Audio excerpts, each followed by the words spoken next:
Bonjour à tous, j'espère que vous allez excellemment bien et aujourd'hui on se retrouve pour faire le débrief de la dernière étape du Giro, étape qui s'est déroulée hier. L'étape s'est déroulée, alors il y avait les podiums, moi, je voulais bien entendre les interviews, puis je me suis aperçu au même moment qu'en fait il faisait nuit.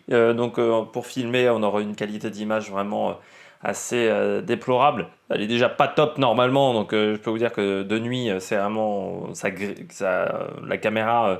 fait énormément de grains, donc c'est vraiment pas top. Donc on va faire le débrief. On va en plus comme ça avoir le temps de parler de Tao Gegenhardt, parce qu'on m'a reproché de ne pas avoir parlé assez de Tao Gegenhardt sur l'étape numéro 20. J'ai parlé autant de Tao Gegenhardt que de Jendley.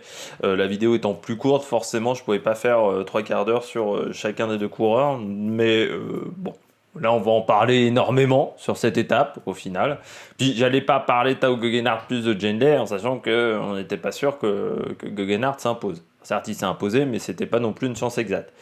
Dénouement qui s'est fait... alors, l'écart est important au final, au général. C'est pas le plus petit écart de l'histoire. Mentalement, ça a joué à partir du moment où Jendley a perdu beaucoup de temps sur les 5-6 premiers kilomètres. On sent qu'après, il a lâché mentalement parce que pour moi, l'écart entre les deux n'était pas de 30, il y a quasiment 30 secondes, je crois, au général, entre les deux. Je reviens sur le classement. Hop, Giro d'Italia. C'est 39 secondes même, il n'y avait pas 39 secondes entre les deux. Pour moi, il y avait 15 secondes. On va dire, à Tirreno, il y avait eu 6 secondes entre les deux sur un chrono de 10 km. Donc, il y avait 5 km en plus. Voilà, avec une petite marche, tu pondérais, ça faisait 12 secondes. Il y en a quasiment 3 fois plus, donc ça fait un peu beaucoup quand même sur un parcours de ce type. Mais on reviendra sur tout ça. Et puis on va commencer tout de suite par le bilan des Bleus. Je ne vais pas faire d'habillage, comme ça la vidéo va arriver assez vite. Du côté des Bleus, moi j'ai mis Paré-Peintre, Aurélien Paré-Peintre, alors déjà qui a fait un bon Giro. Je rappelle juste, là je fais le débrief de cette étape 21, il y aura un débrief, il y aura les 20 éléments à retenir du Giro 2020. Voilà, il y aura une vidéo vraiment bilan de ce Giro. Donc là on fait vraiment le bilan de cette étape. Même si on va parler un petit peu du Giro en général quand on va parler de Tao Gegenhardt par exemple. Du côté d'Aurélien Paré-Peintre, 21e temps, 1 minute 13 de retard. Alors vous allez me dire, c'est quand même un peu beaucoup, oui, mais quand on regarde, il est devant Pello Bilbao, il est devant Ben O'Connor, il est devant Nibali, Fuglsang, Masnada, Conrad, qui avait d'autres, Zakharine, et également Pernsteiner. Donc il est devant en fait beaucoup de très bons coureurs de grand tour. Donc là on se dit Aurélien Paré-Peintre, s'il arrive à progresser sur la deuxième semaine, il s'est fait vraiment avoir. C'est là où il perd beaucoup de temps. Parce qu'en troisième semaine, il n'a pas perdu beaucoup. Enfin, il a perdu du temps, mais on va dire, il aurait pu être dans le top 15. Il a surtout perdu beaucoup de temps. C'est en deuxième semaine sur une étape où il perd quasiment 10 minutes d'un coup. Et là, ça lui coûte très cher. On s'aperçoit qu'Aurélien Paré-Peintre a quand même fait un tour assez intéressant. Il finit 16e. Alors oui, on est à la porte du top 15, mais je pense qu'il est à sa place pour le moment. Mais c'est un coureur qui a encore pas énormément d'expérience au haut niveau. Si je regarde Aurélien Paré-Peintre, il a 24 ans encore. Mais ce n'est que sa deuxième saison complète dans cette équipe. Donc il faut le dire, c'était son premier grand tour. Il a fait qu'un Liège-Bastogne-Liège, donc il n'a pas en plus énormément d'expérience sur les grandes courses. Il avait fait, si je regarde l'année dernière, alors cette année il a fait le Tour de Luxembourg. Il avait fait 3e du classement des jeunes. Il avait fait le Dauphiné et Paris-Nice aussi. Où il avait fini 2e du classement des jeunes à Paris-Nice, mais il n'y avait pas grand monde et c'était un peu particulier Paris-Nice.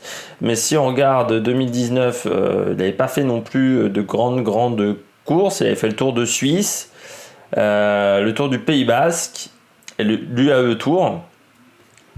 Mais je trouve que voilà, c'est un coureur qui progresse, qui doit encore avoir de l'expérience, accumuler de l'expérience, c'est ce qui lui manque aujourd'hui à Aurélien Paré-Peintre, mais ça reste un très très bon jeune.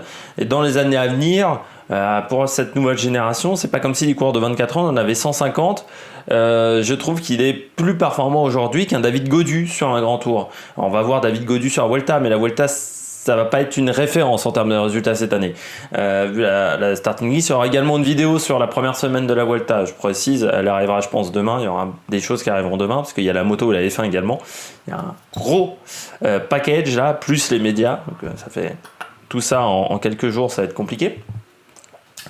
Mais ouais, non, très bon travail, je trouve, d'Aurélien Paré-Pin, de très bon chrono. Je mets également une bonne note à Miles Scotson, 5e, le coureur de la Groupama, qui finit à égalité de temps avec Joao Almeida et qui finit devant des coureurs comme Joseph Cerny, comme Chadaga, comme McNulty, comme Tratnik. Donc c'est vraiment un bon contre-la-montre également qu'a fait Miles Scotson, équipier d'Arnaud Démare, qui a fait un bon tour au Giro parce qu'il a été important dans le train de la Groupama FDJ. On passe au coureur au top. Du côté des coureurs au top, Tao Geoghenaert qui s'impose dans ce Giro, l'éternel numéro 2 quasiment, qui remporte enfin un grand tour du côté de Tao Geoghenaert, et je me dis bon, c'est un coureur qui a progressé l'année dernière, il faut le dire quand même. 2e du Tour des Alpes, 5e du Tour de Pologne. C'est un coureur qui commence à prendre pas mal d'expérience. Il a fait une bonne saison 2019. Le problème de Tao Geoghenaert, c'est que c'est un coureur à qui on ne donnait pas assez de chance, à qui on donnait pas assez les responsabilités. Et c'est ce qu'on attendait de lui. C'est un coureur, on sait qu'il est performant, on sait qu'il est très très fort, mais on lui avait jamais donné encore de grandes responsabilités voilà, pour être au top. Et là, cette année, c'est ce qu'on a fait. C'est ce qu'on lui a dit et c'est ce qu'on lui a donné à Tao Geoghenaert. Et c'est bizarre, mais quand on lui donne ses responsabilités, et quand voilà, que c'est quand même un coureur qui a été 3e dans Liège-Bastogne-Liège U23. Là, je regarde un peu ses résultats. Il a quand même des très très bons résultats depuis très très longtemps. Et pourtant, on lui donnait pas assez d'importance, je pense, chez Ineos. Et là, aujourd'hui, on va être obligé de lui donner de l'importance. Il va être leader, désormais. Alors, ça rajoute encore un problème chez Ineos. On reviendra sur Ineos, peut-être à la fin de la Vuelta. On parlera de ça, parce que j'attends de voir ce qu'il va faire comme résultat Carapaz. Mais, bien entendu, remporter un Giro, c'est très fort. Il a été très performant. Le contre-la-montre en question, parce qu'on reviendra sur ce qu'a fait Geoghenaert sur toute la saison, mais si vous regardez le contre-la-montre, déjà il colle 39 secondes à Genley, mais il fait le 13e temps. C'est-à-dire, imaginons que Kelderman n'avait pas perdu autant de temps à Sestrière, il est que 3 secondes derrière Kelderman. Donc c'est rien. Même par rapport à un Kelderman, en fait, il n'y a que Kelderman et Almeida qui le devancent, c'est-à-dire des coureurs du top 10. Il a fait un énorme contre-la-montre, Tao Geoghenaert. Vélo assez surprenant déjà, parce qu'il a un prolongateur coudé, mais vraiment coudé. Alors, je pensais que c'était pas faisable aujourd'hui. Il semblerait que ça soit dans la légalité, mais il a vraiment un prolongateur en coude. Donc c'est assez surprenant. Ça doit lui convenir forcément. Il a emmené un très gros braquet. Et ça a été efficient, parce que des fois on emmène des gros braquets chez les grimpeurs, et puis ça tourne pas assez les jambes. Là ça tournait les jambes, alors il était pas à 100 tours minute, il était à un petit 94-95, mais ça tournait quand même les jambes. Et puis après sur un parcours comme ça, en ligne droite, si vous arrivez à développer plus de braquets que vos adversaires, forcément c'est efficace, parce que là c'était un parcours qui était vraiment sans difficulté, les ronds-points, ça passait tout le temps tout droit. C'était le dernier kilomètre qui était un peu tortueux, mais sinon, jusqu'au dernier kilomètre, c'était vraiment tout droit. Tu traçais quoi. Et là, on a vu vraiment un très beau parcours de sa part. Et c'est intéressant pour l'avenir, parce que Tao Geoghenaert qui fait donc 13e, qui perd qu'une minute sur un Filippo Ganna. Filippo Ganna a collé 30 secondes à tout le monde. Tu te dis dans les années à venir, c'est vraiment un coureur sur lequel il faudra compter sur les grands tours. Ça va être très intéressant. Je mets également au top Filippo Ganna, parce que c'est pas indéniable. Sur 15 km, 30 secondes, 2 secondes au kilomètre sur son meilleur adversaire, sur Campenhart. Il a explosé tout le monde, Filippo Ganna, mais explosé tout le monde.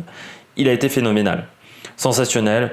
Il n'y a pas grand chose à dire. Ganna, 4 victoires sur ce Giro. Autant qu'Arnaud Démare, sur un profil quand même qui est différent. Sur les contre-la-montre, il a été intouchable. Je pense que le fait que Gegenhardt fasse un beau chrono, c'est aussi parce qu'il a été bien aidé par Ghana, qui lui a donné les bons conseils, les bons trucs à faire. Après, Ghana, il est intouchable aujourd'hui. Sur le chrono, il est une jambe au-dessus de tout le monde. Peut-être que dans les années à venir, il y aura des adversaires, mais là, il est quand même bien parti pour nous remporter le titre l'année prochaine de champion du monde. S'il n'est pas blessé, parce que et s'il y a des championnats du monde, il est au-dessus. Actuellement. Il est imbattable. C'est un chrono comme ça, tout plat, que les 30 secondes à tout le monde, sans difficulté majeure, sans virage technique. Formidable. Et puis Almeida, parce que ça a été le meilleur des coureurs du top 10, 4e. Dans le même temps que à 10 secondes de Rohan Dennis, dans le même temps que Miles Scottson. Très bon chrono, 52,4. Aujourd'hui, Almeida, alors il faudra qu'il confirme. Ça va être un gros travail pour lui dans l'avenir de confirmer, parce qu'en montagne, je pense qu'il faut qu'il progresse un peu. Par contre, au niveau du contre-la-montre aujourd'hui, Joao Almeida, il est capable de rivaliser avec des mecs comme Rohan Dennis. Donc, c'est quand même incroyable. En montagne, il y a encore un petit décalage, mais ça va s'améliorer, ça va progresser du côté de Joao Almeida, et de toute manière finir 4e de son premier grand tour en étant aussi jeune, parce que il est très très jeune. Gegenhardt, il a 25 ans, mais Almeida, il a que 22 ans. Ça, c'est très très fort de sa part. C'est que sa deuxième saison. C'est que sa première saison chez Quick-Step. Avant, il avait fait 2 saisons chez Axeon, l'équipe qui a découvert Gegenhardt. Donc, c'est quand même pas n'importe quelle formation. Et en 2017, il était chez Unioro Trevigiani Emus 1896, donc une équipe Conti. C'est très très fort. On sait que c'est un coureur qui va être performant sur les grands tours à l'avenir. On l'a vu sur le Tour de Burgos. L'année dernière, sur le Tour de l'Utah également, il avait été très performant. J'avais vu quelques étapes, il m'avait vraiment étonné. Il a vraiment été très très fort. Je pense que pour moi, c'est une demi-révélation. C'est-à-dire, c'est pas une révélation sur le talent, c'est une révélation sur ses capacités à tenir 3 semaines. Il a réussi à tenir 3 semaines. Ça, c'est plutôt ça que je veux retenir de Joao Almeida. C'est qu'on n'était pas sûr qu'il tienne 3 semaines. J'étais pas sûr qu'il traîne 3 semaines. Je connaissais le talent. J'avais vu sur le Tour de Burgos, j'avais vu sur le Tour d'Utah. Mais entre une course d'une semaine et une course de 3 semaines, course de 3 semaines qui s'est déroulée quand même dans des conditions difficiles, lui, il a tenu. Donc c'est pour moi une des révélations de ce Giro de toute manière. Avec le petit Bernsteiner également, mais qu'à 30 ans, surprenant également. On continue. Je sais plus qui j'ai mis en flop, mais on va aller assez vite du côté des flops. Je vais parler de Maïka, qui a complètement craqué en cette fin de Giro et qui finit extrêmement loin son contre-la-montre. Maïka, il finit, que je retrouve, voilà, il finit 68e à 2,12. Donc je sais pas trop ce qui s'est passé pour Maïka sur le chrono, mais il a perdu beaucoup de temps la veille. Il a été sorti du top 10, ce qui est un peu triste pour Maïka, parce qu'il a perdu quasiment il a perdu 15 minutes en 2 jours. Sur une étape comme Sestrière, un chrono, ça fait beaucoup. Je pense que, alors je sais pas si c'est mental, si c'est physique. Le craquage, c'est le fait de se mettre au service peut-être de Conrad, mais j'ai pas eu l'impression qu'il se mettait vraiment au service de Conrad. Mais de toute manière, Maïka, ça reste une déception depuis quelques années. C'est-à-dire que quand on voit ses résultats, ça remonte déjà, mais bon, voilà, c'était 2016, 2014. Sa dernière bonne saison, c'est 2016, un peu 2017. Et depuis qu'il veut jouer le général des grands tours, j'ai l'impression que ça ne fonctionne pas, alors que c'est un très bon grimpeur, c'est un coureur de talent, c'est un coureur plein de malice, et pourtant il n'arrive pas à s'en sortir. L'année dernière, il avait fait 6e de la Vuelta, mais après un Tour d'Italie où il avait été un peu décevant quand même, déjà sur ce Tour d'Italie, malgré une équipe solide où il avait fini 6e, et ça, il avait été décevant quand même sur ce Tour d'Italie. L'année d'avant, 2018, voilà, le Tour d'Espagne il faisait 13, le Tour de France il avait fini à 19e, là aussi il avait été assez décevant sur les 3 semaines de course, et on s'aperçoit qu'à chaque fois les résultats sont vraiment pas top sur la dernière semaine. souvent par la Vuelta l'année dernière, mais c'est vrai que souvent les résultats en dernière semaine ne sont pas exceptionnels pour lui. Là, ça a encore été le cas sur ce Giro, donc c'est vrai que c'est un peu frustrant de finir 12e alors que il y avait la capacité de faire mieux, mais à Sestriere il perd pas mal de temps. Déjà Asti, Asti était dans le peloton, pardon, mais c'est vraiment à Sestriere parce que même à Di Cancano il avait fait plutôt une bonne étape. Le niveau qui décroît d'un coup, c'est assez surprenant. Nibali. Pourquoi Nibali? Parce qu'il finit assez loin sur ce chrono, 30e, simplement un 27, qui perd quand même 20 secondes sur Pozzovivo. Il y a peu de coureurs qui ont fait pire que lui, à part Fuglsang qui fait quasiment le même chrono. Mais il est derrière des mecs comme Ulissi, comme O'Connor, comme Bilbao, comme Pozzovivo, donc comme Gegenhardt, comme Roscoff également, comme Kelderman. Et il n'est pas devant de beaucoup d'un mec comme Zakharine ou d'un Patrick Conrad. Donc c'est là où c'est décevant. Même Masnada est quasiment dans les mêmes temps que lui, alors que Masnada est quand même pas un spécialiste du chrono. Nibali, il aura été décevant quand même quasiment pendant tout le Giro, surtout à partir de la deuxième semaine. Ça avait déjà été le cas l'année dernière. Est-ce qu'il est encore en capacité de jouer les premiers rôles sur une course de 3 semaines? C'est une question qui peut se poser, mais ce qu'on peut dire quand même avec ce chrono, sans parler de toute la course, c'est qu'il a été en grande difficulté sur la dernière semaine et qu'il finit pas frais. Puis je terminerai avec Jane Lay. Déception sur le chrono, il perd quand même 39 secondes. Mais déjà au début du chrono, il y a quand même une image qui m'a marqué. Il va saluer son adversaire, il va saluer Gegenhardt. Mais comme si Gegenhardt avait déjà gagné en fait. La manière dont il salue, c'est pas juste pour te foutre la pression. J'avais l'impression que c'était... Il savait qu'il avait déjà perdu avant même de démarrer l'étape. J'ai eu cette impression-là en voyant cette image. Je pense que sa position de contre-la-montre est moins bonne que celle de Gegenhardt. Derrière, il emmène un moins gros au braquet. Bon, voilà, il a 24 ans, c'est la première fois qu'il jouait également les devants dans un grand tour. Il sait maintenant sur quel aspect il doit travailler. Lui, l'avantage, c'est contrairement à Gegenhardt, qui aura une énorme pression de résultats chez Ineos, lui, chez Sunweb, son adversaire numéro 1, ça va être Romain Bardet. Donc ça va être un peu différent. Et puis des Chris Hamilton, il sait qu'il est meilleur que Chris Hamilton, donc il a un peu moins de pression pour confirmer. Je pense qu'il sera ça sera un peu différent pour Jane Lay. C'est vrai que bon, il finit à 38e, c'est beaucoup quand même. Une 37 sur un chrono pareil, c'est beaucoup. Après, on finit deuxième du Giro, c'est vraiment un bon résultat. À lui, il remporte une étape également du Giro. Je pense qu'il regretta peut-être de ne pas avoir attaqué de plus loin pour l'étape de la Guide di Cancano, parce que je pense qu'il était vraiment au-dessus, comme un Piancavallo était vraiment au-dessus. À Sestriere, Gegenhardt était devant, mais il regrettera de ne pas avoir attaqué plus tôt. C'est, je pense, sa petite tristesse. Bon bah voilà. Donc n'oubliez pas, il y aura une vidéo bilan de ce Giro, les 20 éléments à retenir du Giro 2020, 15 ou 20 éléments, ça dépend de ce que j'arrive à trouver, c'est pas encore écrit, ça sera demain ou après-demain. Il y aura la F1 la moto également, et puis on parlera également de la Vuelta à partir de maintenant, mais sur des vidéos simplement une fois par semaine.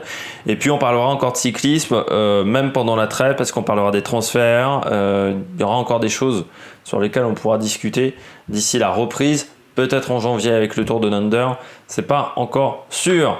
J'espère que vous avez aimé cette vidéo, n'hésitez pas à vous abonner, on a dépassé les 200, on a 208 abonnés au moment où je tourne cette vidéo, donc c'est bien, ça progresse.